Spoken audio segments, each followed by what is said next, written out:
Every year, accidents happen on job sites, not because machines fail, but because safety steps are skipped. Before you start this machine, take a moment to think about one thing. Safety isn't about rules or paperwork. It's about going home safe every single day.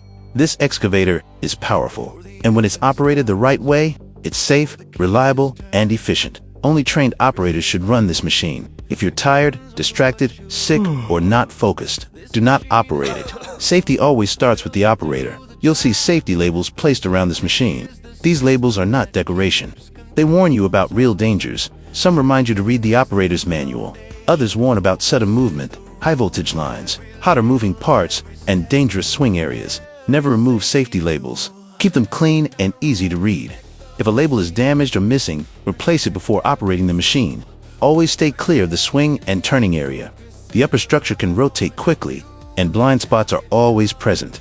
In an emergency, knowing how to exit matters. Make sure you know where the emergency escape tools are before you ever need them. Understanding safety is the first step to responsible operation.